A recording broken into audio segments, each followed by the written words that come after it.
What cheer, y'all? Welcome back to Right at the Wire. On Friday, we have got a really big time Oaks prep at Keeneland. It's the Ashland, a grade one. For those of you who don't know, the Ashland was Henry Clay's plantation. Great senator from Kentucky, was former House Speaker, the great compromiser, they called him, and a real character. So look him up if you don't know anything about him. And he was a great horseman as well. Had a great stud at Ashland over the course of his life. This is the ninth race on Friday's card. It's running a mile and a 16th for the 3-year-old fillies. And we'll just make a note right off the bat. Obviously, the weather forecast is going to be key here. They're calling for torrential rains and a lot of flooding, so this all may be moot, and that includes what we might do for the Saturday card at Keeneland. I am open to suggestion for any of you who have, are interested in an alternative, maybe Aqueduct or Santa Anita. If you want us to tackle that, we will. Or maybe even Oakland or a track that doesn't have a Derby or Oaks prep. I'll leave it up to you. You guys put in the comments if you have an alternative, and we'll explore it. Otherwise, we'll just keep our fingers crossed and go with Keeneland. Hopefully, they'll just move everything to Sunday or someday in the very near future. So we'll take a look, and you see this is a really nice field. Look Forward is dual entered in the Santa Anita Oaks, and given the weather forecast, I got a really strong suspicion that she's going to stay in California, but we'll see. She's a pretty game filly. She's had a really unfortunate honeybee, and I think we can pretty much draw a line to that because she just had a bad break and really didn't have much of a chance. Lacara, who just missed out at the Devona Dale, and is a filly I've liked, won the Suncoast over at Tampa, and should be part of the pace picture. Super Speed, coming in off a 4-horse field, a pretty tight effort out in California for John Sadler. Muhima for Brad Cox, who on debut was okay in the Honeybee, but maybe had to shake the cobwebs off a little bit. First time she'd ever not been on the lead, so that was interesting. Running Away, who will likely be part of the pace, who won the Busanda at Aqueduct. Take Charge Milady for Kenny McPeak, another one who had a tough honeybee, and I think it has been progressing nicely, and I expect a lot better here. Amarth, a late runner who made a pretty impressive 3-year-old debut with a really big close at big odds, and we'll see if she can build off of that. And then finally, Admit for Claiborne Farm, coming off the Bourbonnette Oaks, had a little bit of traffic there, but it had been really solid at Turfway this winter.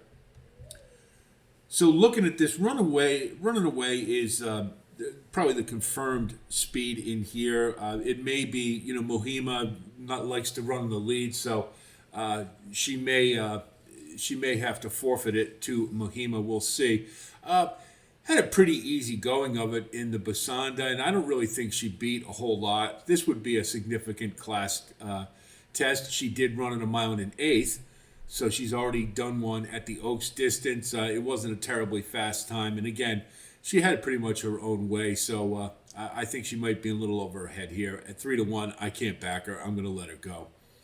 Look Forward, again, I think is going to scratch. If she doesn't and comes in this race, she becomes very interesting. Because this one's got a lot of early lick and will be on the rail. And provided she can get out of the gate well, she could do a lot to impact this race. Primarily, what she does to Muhima in pushing her around the track. But again, I'm going on the thought that she's probably going to scratch due to the weather and probably won't ship, but we'll see. Lacara, I like this filly. I've always liked her. But one thing I started to notice is looking at her running lines, her best efforts have been at races where the fields have been sort of okay. The Suncoast wasn't a great field, and then the Pocahontas was a grade 3, and the horses underneath it there really haven't come back to do a whole lot. Breeders' Cup Juvenile Fillies, she really didn't do very well. That's a grade 1. And then Devona Dale, she really should have won that race. There's really no excuse why she didn't. And ceded it to the Queen's MG, who is not necessarily a two-turn horse, and I don't know how good she really is, to be honest. I've never really been a big fan, and it seems like if she was in this field, I wouldn't like her here either. So, Lucara, she's going to have to take a move forward class-wise, and that's really my big concern. She's going to be part of the pace picture. It'll be, of course, really important, especially at Keeneland, to watch how the track is playing because it can have an early speed bias, so we have to watch for that. But I just think she's in a little bit over her head, particularly the likes of Mohima in this race. So I'm going to let her go reluctantly, but I think so. Now, Mohima, to me, is a horse I think you have to bet against here. And there's a couple of reasons. Number one, she's by Munnings. She's a big horse. She's got a nice big stride. And she may outrun her pedigree, but to me, the higher up you go in class, that's when it starts to show up.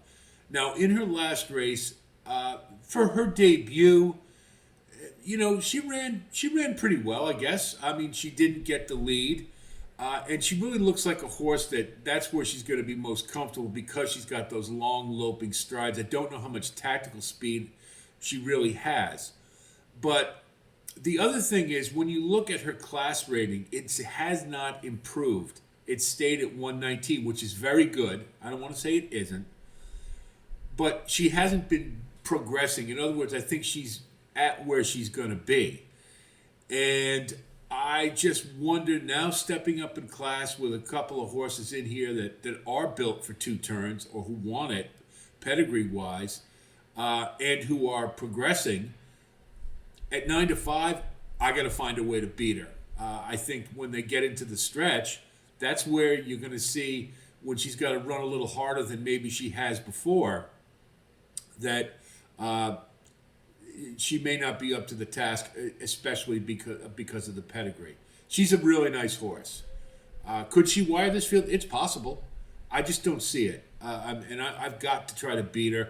Again, if the track is playing to speed, she's got a better chance, but I'm going to try to beat her here. I think she's good enough to stay in the money, though, for sure. Take Charge Milady, I really toyed with the idea of putting on top. This is a horse who's progressing nicely for Kenny McPeak. Kenny McPeak wants to win this race. It's his, he's a hard boot Kentucky trainer, and this is a premier meet. So the Honeybee, she just didn't have anything go right for in that race at all. She couldn't get to where she wanted to, and I just say you draw a line right through that. So prior to that, she was looking pretty good. She was progressing very nicely, and I think she's going to run a nice one here. And at 8-1, you're getting an outstanding price. I think Take Charge Milady is one of my top two in here without a doubt. But I settled on Admit.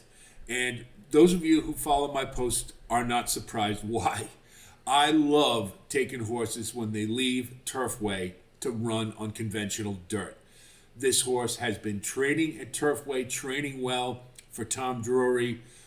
She's got the right jockey, and she was a little unlucky in the Bourbonnais Oaks, had a little bit of traffic. I think she ran fine aside from that, and I don't know that she would have won, but I think second was a pretty good possibility with a little better trip. They did want to have her more forwardly placed in that race, and remember, on the synthetic, running up amongst the leaders is a little more taxing than it is if you stay towards the rear, even if the track is favoring speed. So this is a horse I think has quality, is bred for two turns, should get the trip, no problem. And again, coming off the turf or synthetic at 15-1, I love the price. And if I'm going to beat Mohima, I might as well go all the way with a big number. And so I really like Admit in this spot with Take Charge Milady. They're my top two. And I think if we can get them both home 1-2, we're looking pretty good ROI-wise. Now, Amarth looks to me, this is a big filly. And she debuted at two turns, and I thought ran a really nice race. Now, it is troubling that she gave up the lead in the stretch.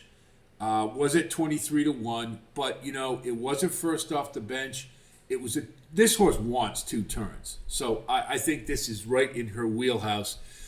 She has to get faster, but do note she had her career high Brisnet figure coming off the bench, and that's always a really good sign that a horse is ready to move forward. Tab looks good. I think she just needs a little bit more speed, and I am troubled that she gave up the lead. Wasn't really driving in the stretch like you like to see, but again, she may have needed a race. But I think it's certainly worth putting in the mix at a nice number on a day where I think you've got to beat the short price favorite that you can. Super Speed, coming out of a 4-horse race in California, the Brisnet number is pretty big, but that was an awful slow mile and a 16th, 145. That's glacial for Santa Anita. And 4-horse field, she did duel nicely and just gave it up down the stretch to May Sam.